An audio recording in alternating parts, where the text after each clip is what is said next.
इस वक्त टेलीफोन पर हमारे साथ कांग्रेस के कद्दावर नेता और जामताड़ा से विधायक इरफान अंसारी जी हैं।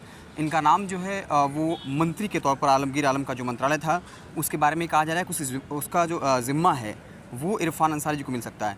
बहुत बहुत स्वागत है सर आपका।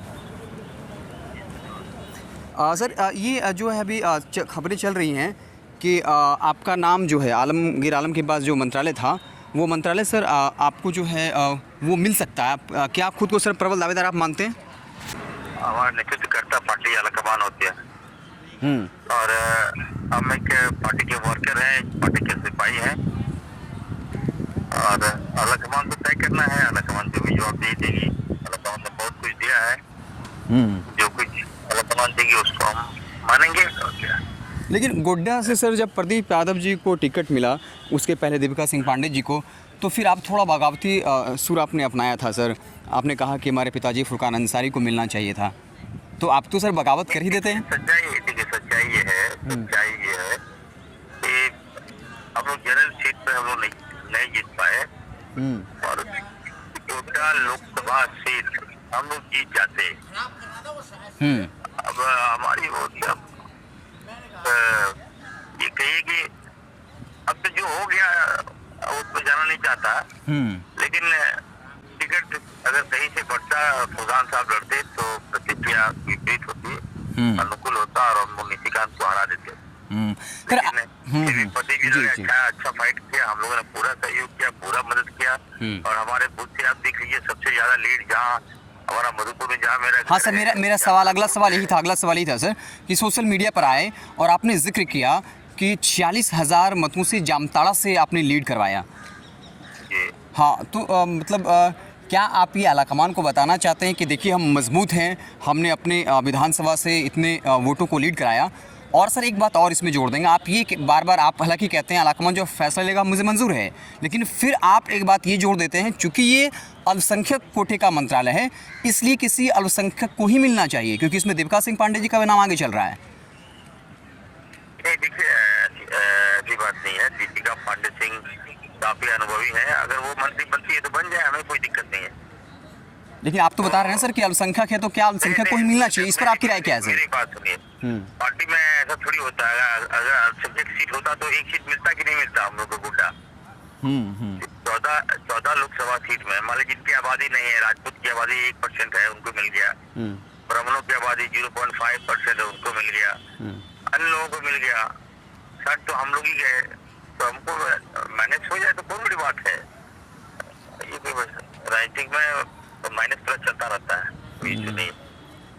अगला सवाल सर ये होगा। हाँ बोला जाए सर। रही बात की मैं माइलेज नहीं ले रहा हूँ, हाँ मैं पार्टी का योद्धा हूँ, पार्टी का सिपाही हूँ, राहुल जी का मैं सेना हूँ और राहुल जी हमारे कप्तान हैं, उनका मार्गदर्शन मिला, वो हमारे एरिया से क्रॉस किए, हमने जनता के बीच मेरा लगातार संपर्क है, मैंने मोटिवेट किया, लोगों को बताया और लोगों का विश्वास मेरे पे है, मेरे पिताजी पर है, फुरकान साहब पर है, मेरे पर है, और जिसका परिणाम है कि हम लोगों ने वहाँ से लीड दिया और हमारे महागठबंधन के जो प्रत्याशी हैं 21,000 मतों से जीते वो। अगर 40,000 का हम लीड नहीं देते तो वो नहीं जीत पाते। तो खैर के लिए मैं ये अपना श्रेय नहीं लेना चाहता, ये श्रेय सारा हमारे आलाकमान हमारे राहुल जी का प्रयास है, उनका मेहनत है और सारा दिन उन्हीं का है, वो ना आते ना हम लोग वहाँ से जीत पाते। हाँ, अगला सवाल सर ये रहेगा कि लोकसभा चुनाव में इंडिया गुट में मजबूती दिखी, सब एक साथ दिखी, लेकिन अब विनोद पांडे हैं जेएमएम के नेता, वो तो कह रहे हैं कि सारे विधानसभा सीट पर जेएमएम लड़ेगी, काफ़ी मजबूत है जेएमएम। तो क्या अब विधानसभा चुनाव को देखते हुए कांग्रेस जेएमएम में खटपट क्या शुरू हो गई है? क्योंकि बहुत बड़ा बयान है सर कि हम मजबूत हैं और सारी सीटों पर लड़ सकते हैं चुनाव। नहीं देखिए, ये मैं साफ साफ देना चाहता हूँ, चाहे जेएमएम हो या कांग्रेस हो, अभी हम लोग उस परिस्थिति में नहीं है कि हम लोग सिंगल लड़े और जीत जाए। झारखंड मुक्ति मोर्चा ने जो बयान दिया है वो मैं नहीं देखा हूँ, लेकिन ये हेमंत जी का बयान नहीं है, ये कल्पना जी का बयान नहीं है, विनोद पांडे का बयान है। तो विनोद पांडे पार्टी थोड़ी चलाता है वो। लेकिन इतना जरूर कहूँगा कि हमारा लक्ष्य बीजेपी है, बीजेपी को हटाना है और आपस में हम लोग मिलकर चुनाव लड़े हैं। सर क्या विनोद पांडे को कोई नसीहत देना चाहेंगे सर आप?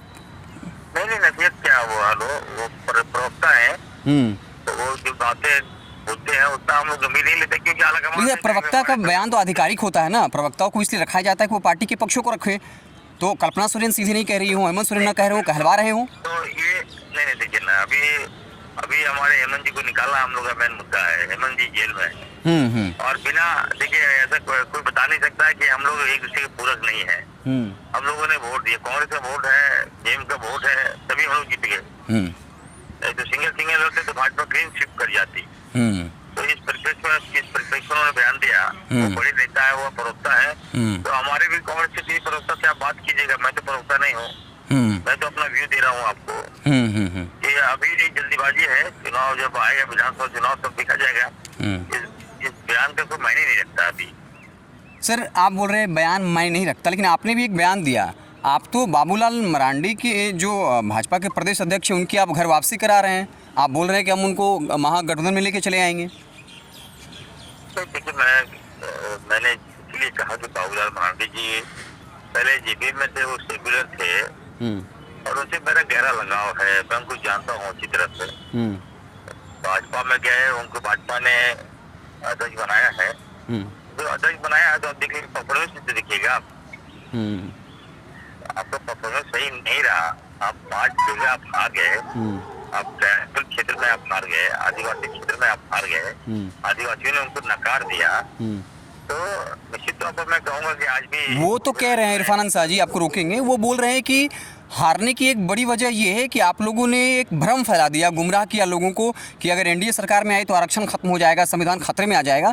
तो वो आरोप लगा रहे हैं कि आप लोगों ने जनता को गुमराह किया, आदिवासी को गुमराह किया, इसलिए उनकी कम सीटें आई हैं। देखिए मेरी बात सुनिए, हम लोग गुमराह क्यों करेंगे? उनके सांसद ने बयान दिया, भारतीय जनता पार्टी के सांसद ने बयान दिया, अगर हम 400 पार करेंगे तो हम आरक्षण और संविधान खत्म कर देंगे। ये बयान भाजपा का है, मैं क्या बोल रहा हूँ?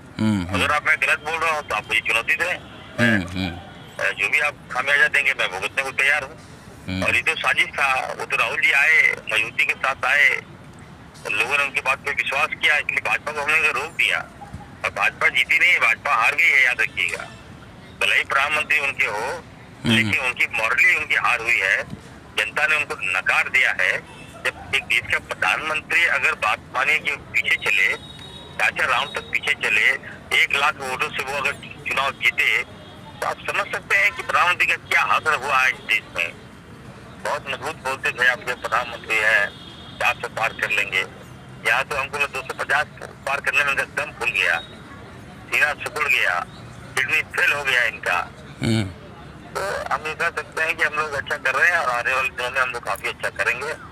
अंसारी जी, मंत्री का तो मुझे मंत्री का कोई लक्ष्य नहीं है, हम पार्टी का एक सिपाही है, पार्टी के लिए ईमानदारी से काम करें, यही मेरी बड़ी बात। लेकिन ऐसे अंसारी जी एक लास्ट सवाल होगा, टाइगर महतो के बारे में आपने कहा कि हम उनकी घर वापसी करा देंगे, और चूंकि हालांकि सरकारी आंकड़ा कहता है 15 से 16% है, लेकिन कुछ लोग जो समाज के कहते हैं कि हम 25% हैं और 30 विधानसभा सीटों पर निर्णायक भूमिका में हैं। और आप टाइगर महतो ने गिरिडीह लोकसभा में जिस तरह की लड़ाई लड़ी है तो वो चर्चा में आ गए हैं। तो अगर वो अलग दल बना के पार्टी उनकी लड़ती है तो सर क्या लग रहा है आप लोगों को नुकसान होगा? और आप ये दावा कर रहे हैं कि हम टाइगर महतो को अपने साथ लेके आएंगे, मतलब ये बयान यूं ही दिया गया या वाकई में आप इस बयान को लेकर गंभीर हैं कि टाइगर महतो को आप ला सकते हैं जेएमएम के साथ या कांग्रेस गठबंधन में, कह सकते हैं इंडिया गठबंधन में? हेलो, वो टाइगर महतो जो है, टाइगर तो देखिए टाइगर तो नाम देता है, टाइगर होना ही नहीं चाहिए। टाइगर जंगली जानवर का नाम है। ये कोई बात है? चूहा कहने बोलिए, चूहा बोलिए उसको।